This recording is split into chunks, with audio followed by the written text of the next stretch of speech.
தென்றலே மெல்ல பேசு சீரியல்ல இனிய எபிசோட்ல என்ன நடந்திருக்கு அப்படிங்கிறத பார்க்கலாம். நம்ம பரம நான் இத திருடவே இல்ல. வேணும்னே இவன் என் மேல வீணா பழி சொல்றான் அப்படின்னு சொல்லிக்கிட்டு இருக்கும் பொழுதே, இளமதியோட தம்பி இருந்துகிட்டு, இல்லக்கா இவர் தான் திருடுனாரு நான் பார்த்தேன் அப்படின்னு சத்தியம் பண்றாப்ல. இப்ப இளமதி என்ன பண்ணும்? தம்பிக்கு தானே சப்போர்ட் பண்ணி ஆகணும். ஏன் இப்படி நீ எனக்கு துரோகம் பண்ணுன அப்படின்னு பரமனையே பார்த்து இந்த இளமதி வேற கேள்வி கேட்க ஆரம்பிச்சிருச்சு. பரமனுக்கு பயங்கரமா கோவம் வந்துருச்சு. இதுக்கு மேல நீ எதுவும் என்கிட்ட பேசாத.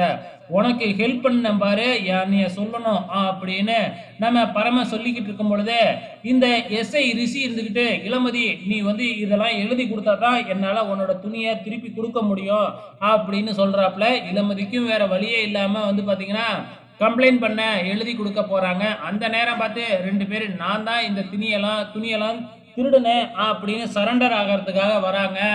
எல்லாருக்குமே அதிர்ச்சியா இருக்கு. இது யாரா 2 பேரு புதுசா வராங்களே அப்படின்னு பார்த்தா, இது எல்லாமே கலா அம்மாவோட ஏற்பாடு தான். ஸோ அவங்க தான் வந்து பார்த்தீங்கன்னா, அவங்களுக்கு பின்னாடியே வந்து அதான் இவங்க தான் திருடனன்னு சொன்னாங்க இல்லையா? அப்புறம் எதுக்கு நீ பரமன அரெஸ்ட் பண்ணி வச்சிருக்க? ஒழுங்கா ரிலீஸ் பண்ணு அப்படின்னு சொல்லிக்கிட்டே வரும்பொழுது, அதெல்லாம் முடியாது. ஸ்பாட்ல வச்சு நான் அரெஸ்ட் பண்ணியிருக்கேன் அப்படின்னு ரிஷி விடாப்பிடியா இருக்கிறாங்க. அதுக்கப்புறம் கொஞ்ச நேரத்துல ரிஷிக்கு மேலிடத்துல இருந்து ஒரு ஃபோன் கால் வருது.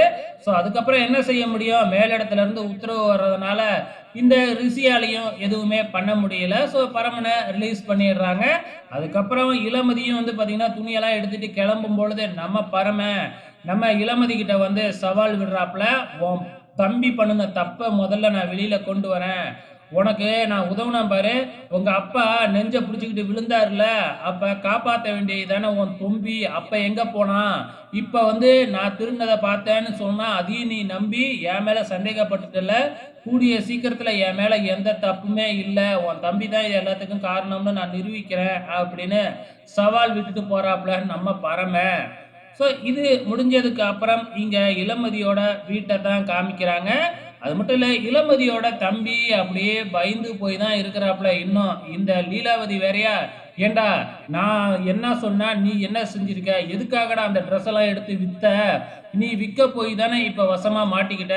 இதுல வந்து அந்த பரமனை வேறயா நீ திருடன்னு மாட்டி விட்டுருக்க. அவன் யாரு? அவன் கலாக்காவோட வலது கை. அவன் உன்னை சும்மாவே விட மாட்டான். இப்ப ஒரு பக்கம் ரிஷி, ஒரு பக்கம் இந்த பரமன்கிட்ட நீ மாட்டிக்கிட்டு முழிக்க போற. இப்ப நீ மாட்டுன, என்னையெல்லாம் சொல்லாத. அப்படியே சொன்னாலும் நான் உன்னைய கைய காமிச்சுட்டு போய்க்கிட்டே இருப்பேன்" அப்படின்ட்டு மிரட்டிட்டு போறாங்க. இந்த பக்கம் பரமன் வந்து பாத்தீங்கன்னா பயங்கர கோவத்துல இருக்கிறாப்புல நம்ம இளமதி மேல. ஸோ கைப்புல கூட வந்து பாத்தீங்கன்னா இதுவரைக்கும் இளமதிக்கு சப்போர்ட் பண்ணிக்கிட்டு இருந்தாங்கல்ல.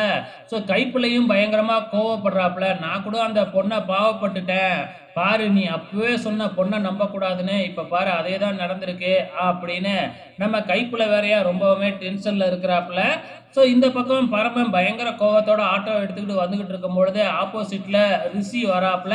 ஸோ ரிஷியும் நம்ம பரமனும் ஒருத்தருக்கு ஒருத்தர் நேருக்கு நேர் நின்று, "எதுக்குடா என் வீட்டை அடிக்கடி வந்து நோட்டமிடுற" அப்படிங்கிற மாதிரி வந்து ரிஷி வந்து பார்த்தீங்கன்னா பரமன் கிட்ட கேள்வி கேட்குறாங்க. ஸோ பரமன் வந்து பார்த்தீங்கன்னா எதுவுமே செய்யவே இல்லை. இந்த பக்கம் இளமதி அந்த கிடைச்ச ட்ரெஸ் எல்லாம் எடுத்துக்கிட்டு தன்னோட கடைக்கு போயிட்டு கடையை பூட்டினவங்கள வர சொல்லி, "என்னோட துணியெல்லாம் கிடைச்சிருச்சு. இந்த துணியை விற்று ஒரே வாரத்தில் உங்களோட வட்டியை கொடுத்துட்றேன்" அப்படின்னு சொல்கிறாங்க. ஸோ அந்த கடையை பூட்டினவங்களும், "ஓகே நான் உன் கடையை திறந்து விட்றேன். ஆனால் ஒரு வாரம் தான் டைமு. அதுக்குள்ளே வந்து பார்த்தீங்கன்னா என் கடனை கொடுத்துடணும். அப்படி இல்லைன்னா இந்த கடையை மறுபடியும் பூட்டிடுவோம்" அப்படின்னு சொல்லி கடையை திறந்து விட்டுருக்கிறாங்க. ஸோ வெயிட் பண்ணி பார்க்கலாம் அடுத்த வாரம் என்ன நடக்க போகுதுன்னு.